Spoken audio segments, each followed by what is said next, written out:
The Eagles land a commitment, and he's a big old kid from the South.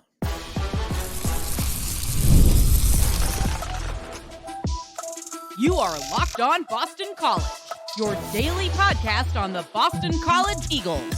Part of the Locked On Podcast Network, your team every day. Hello, everyone, and welcome. This is Locked On Boston College, your team every day. I'm your host, AJ Black. I'm the editor of Eagle Insider. Today's episode is brought to you by FanDuel. You can start the season with a big return on FanDuel. New customers can place a $5 bet, and you'll get started with $150 in bonus bets if you win your first $5 bet. Visit FanDuel.com to get yourself started today. So I said on yesterday's episode, we're going to get into recruiting if it happened, if there's going to be some commitment news. And guess what, folks? There is some commitment news. And we're going to get into it on today's show. I'm going to tell you who it is. I'll give you why I'm excited about him. I'll tell you what could be coming up next. And then we'll do one more little recap of the football game. And I want to talk about what is going on with the wide receiver room and why has it been such an issue this year for the Eagles. We'll get into all that on today's show. So on Monday, Boston College landed a commitment from Blythewood, South Carolina defensive tackle Sterling Sanders, a 6'5", 295-pound behemoth defensive tackle. Sanders was originally committed to Georgia Southern, but his senior film, whoa, folks, you got to check this out. This dude he's a mauler out there on the defensive tackle position. He's big. He can do things. This is a big one for BC. I like this. He was on campus this weekend for the unofficial visit, meaning that this is when the school pays for it and sends him up. And he checked out the Louisville game, and guess what, folks? It didn't scare him away. He still liked it. He had a great time. He got to bond with the staff, meet the players. He loved the campus. I talked to him about all that. And it was a great weekend for him. And so he committed. He flipped from Georgia Southern to Boston College. Now, you think about that. This is a name. It's so funny. When I talk to the staff, if there's kids that they may be looking at from a Power 4 school that are thinking about potentially flipping to BC, they usually don't tell me about those kids because those other schools, they may try to prevent them from taking that visit. So they want to keep it on the down low so the pressure doesn't go on. When you're taking a kid from Georgia Southern, I feel like BC staff didn't care because they told me all about this kid. I knew he was coming up, and because it's a huge difference. No offense to the are the Eagles or Falcons. I think they're the Eagles. No offense to the Eagles at Georgia Southern, but you're going from that to a Power 4 program and one that's had a good history with defensive players. He's going to pick BC every day of the year. So Sanders, if you watch his film, it's comical. Like I'm a big fan of watching high school huddle films when it's comically like overmatched, and that's exactly what it is. He's in a good conference, it looks like, but man, he's a man among boys. Watching some of the things he's doing, just his film alone, you watch him. And immediately the ball is snapped, and Sanders flies off the line of scrimmage and just blasts whoever's across from him. Usually a guard or a center, and he's usually in the backfield and everything that they're showing, sometimes 5 yards back. But what impressed me, not just his size, because size happens, and sometimes you get big guys here and they don't pan out. What impressed me though wasn't just his size. Is that Sanders also has, I thought, pretty good quickness for a guy that's almost 300 pounds. Like, there were plays where the running back, and it doesn't even matter, it's a running back going against offensive tackle. He was able to chase them down and tackle them. That shows some good quickness. Like, you want some good quickness too. You don't want just behemoths that can't move.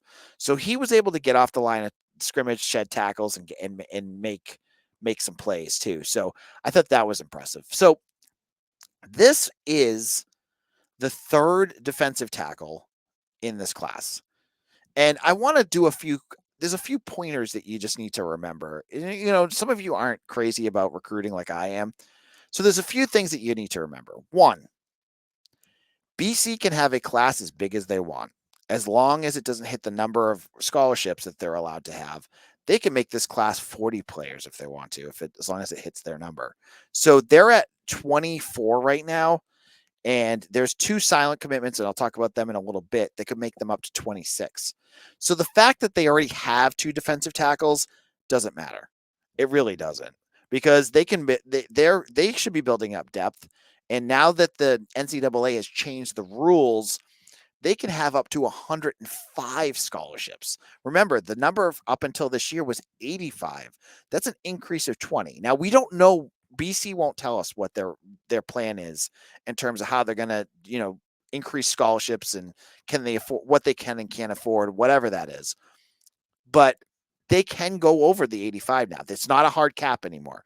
It's up to 105. So adding 3 defensive tackles when maybe in years past you didn't do that because you just didn't have enough space, it's not an issue anymore.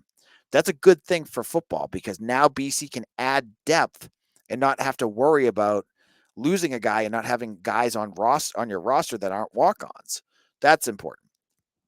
The final piece is that they have there's three commitments, and one is Micah Amity from Zavarian Brothers in Massachusetts. He's one of their defensive tackles. He's one of the first I think they landed. Then in late June, they got Grayson, Georgia, a 3-star defensive tackle, Josiah Victor, and now they have Sterling Sanders. Victor's the one that everyone's talking about, because he's visited NC State, he's visited Georgia, he has visited Georgia Tech, he goes everywhere. And so a lot of folks are just saying he's going to leave. They've been so gun shy about BC having success with recruiting that they're just determined that he's going to go. I'm going to tell you from the sources that I talk to, and I talk to really good sources. I have not heard really solid buzz that Victor is really going anywhere. He's just been taking trips to go check out schools. He's not taking official visits. And B, this is the Sterling Sanders is not an insurance policy for Josiah Victor potentially leaving. So Victor probably won't be going anywhere. It could change, but right now that doesn't look like it. And Sanders is not an insurance policy. I see a lot of folks saying that, like, oh, they're just bringing him in because they're going to lose Josiah Victor, and this is just their way of covering their butts. That's not what I heard. I heard that BC wants to get 3 guys. And the reason I want to get 3 guys is that BC is going to have some need at defensive tackle next year. Cam Horsley's gone. He's leaving. Nigel Tate, I believe, is gone. He's another defensive tackle that has been playing for years. I don't believe he's with the team anymore. Caleb Jones is definitely not on the team. He medically retired after last year. I think he had a leg injury and he just never got back. That's 3 right there. So you have at least 3 spots that you need to fill. And so that makes sense why they would be going for 3 defensive tackles here. So it's not a Victor insurance policy, but it's a need. It's going to be a need for this team. And honestly, if they want to go for 4 because they need another one, go for it. They could use the talent as much as they can get it. Maybe I should say that might be a better portal use. And we could talk about that in a future episode, because we have thoughts about that as well. Now, in our second segment, I want to get into what BC is going to do next. What are some of the other options that are coming up for recruiting? What are some things that we should be looking for? I'll get into all of that in just a moment. Hey, Boston College fans, it's time to recognize the Roy Player of the Week. So far this season, we've pooled over $20,000 to support players on Roy. Micro deposits lead to massive change. With the Roy app, you can direct your support to the athletes you love, ensuring that all funds go to the specific player you choose. Unlike collectives, you know exactly where your support is going, and with exclusive content like personal videos and updates after the season. The best part, it's risk-free. If the athlete transfers or doesn't deliver the content, you get your money back. This week, I'm supporting Quintavious Hutchins. I just pitched in $100, and I'd love you to join me. Even $10 make a difference. Let's show Q the love and Quintavious the love and keep him connected to our school. Remember, pay today, celebrate tomorrow. Your support has set your team up for success. Please don't miss out on Roy's exciting giveaway. Win 2 tickets to a game in November. Just download Roy, create an account, and enter referral code Locked On, and you're entered. Already on Roy, any contribution to an athlete's campaign also gets you entered automatically. No purchase necessary, void where prohibited. Download right now and join the NIL game with no subscriptions and no fees. And be sure to check us out on Facebook, Instagram, and at X at Roy_return on you for more info. Roy, support the players, change the game. This is Locked On Boston College. I'm your host, AJ Black. And if you want to check out some other podcasts, I want to tell you basketball season just kicking off. Celtics just put up banner number 18. John Corrales, Locked On Celtics. Go check that out on YouTube or wherever you get your podcasts. He is amazing. So go do that. Now that BC is at 24 commitments, what is coming up next? We are now in what a lot of folks in that love following recruiting call silly season, because decommitments are happening all over the place. We just saw Rutgers lose their quarterback. We've seen, Syracuse lose players. It's happening everywhere. Now, I want to say I have not heard buzz about anyone decommitting from BC, but I'm not going to be all maroon and gold here and say that it would never happen. It very well could happen that BC could lose a player to the transfer to decommitment. It could happen, but I also know that there's 2 silent commitments right now for BC football. One of them, I want to call him Brennan. Spencer Dickow, the general manager, put out with an Irish flag, and if you just follow the coaches who have been retweeting, there was Andy Quinn, who is a punter / kicker from across the sea in Ireland, he plays at the NFL Academy, where I believe Papasai is from, their offensive line freshman that they have. He was on campus for an official visit. Now, I was just on Eagles Weekly with Brett Ryder, and Matt Hutchinson, and I was saying to them, I saw that this kid was at BC, checking it out at the school. Now, if it was me and I was checking out a school and I watched what BC did on special teams on Friday, I would have been running to the hills. I would have gotten out of there fast, being like, I don't want to be a part of that. Because you watched Ivan Savenko struggle, you watched them miss an extra point, you watched Sam Candotti struggle. Why would you want to be part of that? That's the way my brain works.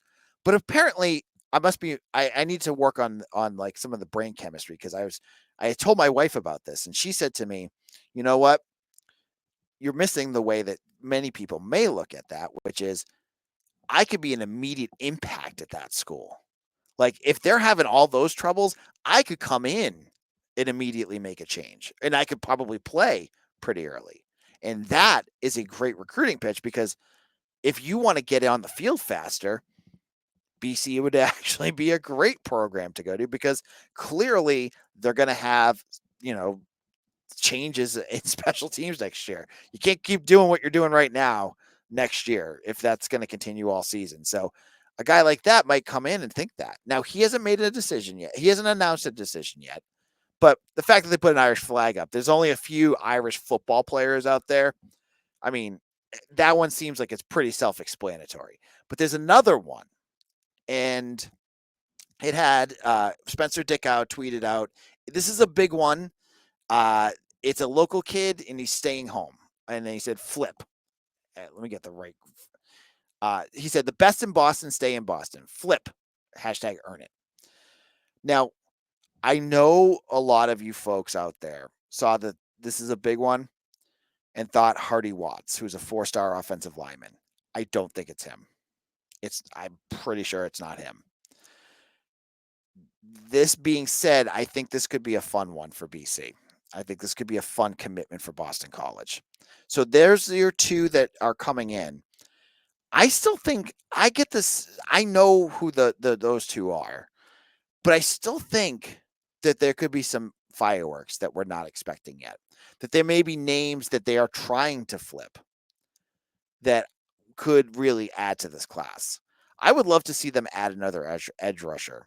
And I don't know if any of the guys that they've been going after might still be interested in BC, but I would love to see them add that. They have 1 edge rusher right now, Israel Oladapopu from Noblesville, Indiana.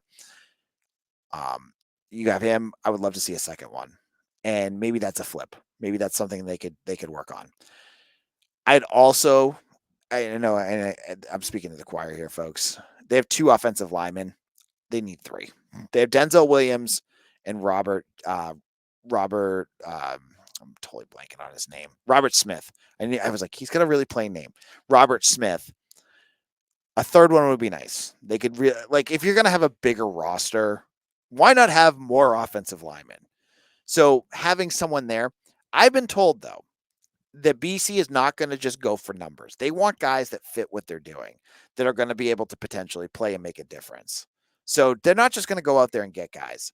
They made an offer to a kid, Donald Azawaku. I think I talked about him last week. He's blown up. Like he just got offered by Ole Miss, so he's gone. Like that's the thing with these senior tapes. So BC is trying. They're looking. They just landed Sanders. This is a kid that they offered late. They have Jaden. Jaden Fry, another defensive end, who's coming on campus in a couple weeks. He's committed to South Florida, but he's got impressive senior tape. So a lot of schools are seeing these senior tapes now, and that could push. That makes a lot of them, attractive to you, but also attractive to Florida State or Virginia Tech. I mean, Jaden Fry got offered for it by Virginia Tech too. So there's a lot going on out there. I still think that this class is not done. And we'll have to wait and see who if there's potential other guys could get poached. You never know with numbers and way things work that maybe some guy maybe they decide that it's not the right fit for them and they end up moving on, or BC decides they're not fit. Things happen.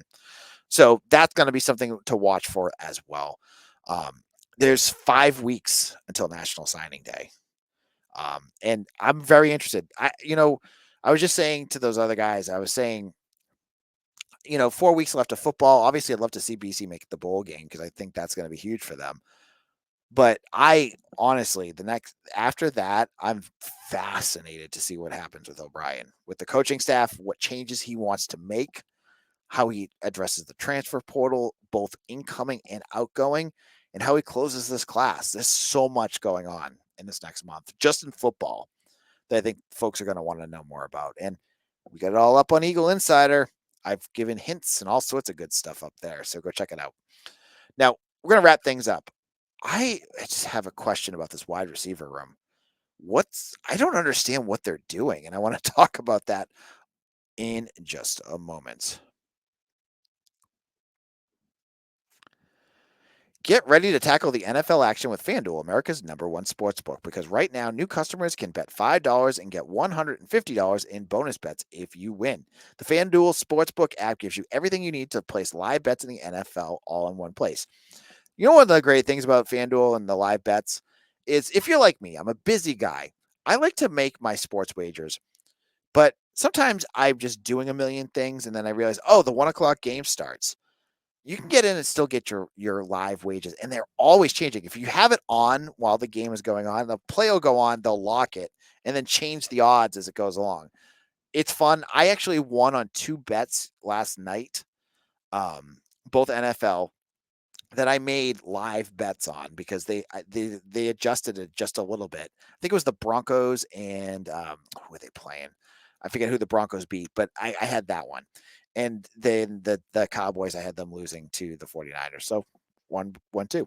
So just visit FanDuel.com to join today. You'll get you started with $150 in bonus bets if you win your first $5 bet. That's FanDuel.com. Never waste a hunch and make every moment more with FanDuel, America's #1 sportsbook. This is Locked On Boston College, AJ Black, and I had 2 thoughts going into this last segment. I was like, do I want to complain more about punting? I was like, that's kind of been done. Mitch and I talked about it on yesterday's episode. You can go back and listen to that. We talked about Ivan Zavenko and Sam Candati struggling. But there's a bigger issue that we did mention, but I want to talk more about, and it's the wide receivers and what's going on. Now, going into the season, I will gladly own up that I thought this wide receiver room was going to be very special. I thought there was a lot of talent there. I remember going to spring practice and watching Jerand Bradley going, man, they got something good here. And then to hear and see a little bit of what they had with Jaden McGowan, to add on to Lewis Bond and Jaden Skeet, I thought, wow, they've got some, really good talent at wide receiver. And I got to say, as a unit, this group has been very disappointing this year. Not to knock on these guys, but you've got Lewis Bond. He seems to, not that he's a regress, but he's just having a funky year. He just hasn't been as effective as he's been in years past. Jerand Bradley, we just talked about it on yesterday's episode. According to Pro Football Focus, he played 35 snaps for Boston College against Louisville and had 0 targets. Why is Tommy Castellanos not even looking at him? That seems very weird. He's he's getting cardio out there, just running back and forth, but he's not doing anything. Jaden Skeet, he's been okay. He's had his moments, but he also only played 16 snaps, and not sure if he's hurt. Mitch seems to think he got banged up on. That's why he didn't return. You have Jaden McGowan, Shake McGowan. Let's talk about him for a second. This is a guy that they threw to the media during the summer, and we talked about him, and he seemed, he had a great personality, and we heard about, he's one of the fastest guys in the SEC. He has 2 receptions this year, and I think it's for 0 yards. He played for 2 bubble screens, and BC's been abysmal with their bubble screen game this year, and that's been it. He hasn't even been on the field. He played 0 snaps against Louisville on the offense. You're not even using him because you're using other guys. And then you got John Montague playing, and he played 8 snaps and saw one of the biggest plays of the game go his way when you had to have a wide receiver telling him what to do. It doesn't make any sense to me. I don't understand what's going on here. Now, one of the things that may be happening is just the guys are not getting open. Like, yeah, you got talented guys with good hands and maybe speedy, but it doesn't matter if they can't get open. Like, if Tommy can't get them the ball, why does that matter? But they're not effective. None of them have been effective. And it's been a big issue for them because Tommy has been, for the most part, throwing to Kamari Morales, Jeremiah Franklin, and Trayshawn Ward. Those have been his primary guys. You've seen a little bit here and there to Lewis Bond, but does Lewis Bond look like a number 1 wide receiver to you right now? Because he doesn't look like it to me. The plays are just not getting them open. So I think we whiffed a little bit on and over attributed this wide receiver room. I thought going into practice that they looked pretty good. During the summer, I thought at times that they struggled to get open, and maybe that's what the issue is. Maybe they're just not getting separation. Tommy takes a long time to get rid of that football, and so if they're taking forever, that might be a reason. But I'm just saying, I was hoping to see more out of these guys. And whether it's the play calling, Castellanos' ability to throw the ball, or they're just, maybe I overestimated their abilities, they're just not cutting it this year. There's no guy in that wide receiver room that I've watched for 8 games and said, yeah, that's guys having a big year. Every single one of them seems to have underperformed. And it's disappointing because they had such high expectations.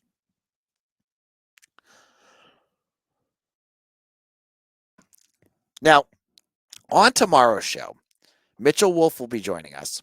And he's going to talk about, I said yesterday we're going to do it, but tomorrow we'll have him on to talk about all the things that he'd like to see possibly change for these last 4 games. Things, if he was Bill O'Brien, he would want to change. We'll both give our ideas on that. Thank you all so much for listening. My name's AJ Black. You can follow me on Twitter at AJBlack247. You can also check out my work at Eagle Insider. And when you're done with today's show, go check out yesterday's show. Go do it. I think you'll enjoy it. If you like listening to Boston College Talk, make sure you subscribe to Locked On BC on YouTube or wherever you get your podcasts. And if you do it on YouTube, hit that little bell. Hit the little bell so that you know when I go live or when a new episode drops, so you can hear it, because we're one of a kind here. We're the only daily Boston College podcast. And I appreciate each and every one of you that have made us your first listen every day. This is AJ Black. I'll be back again tomorrow, and I can't wait to talk more about Boston College here on Locked On Boston College. Your team every day.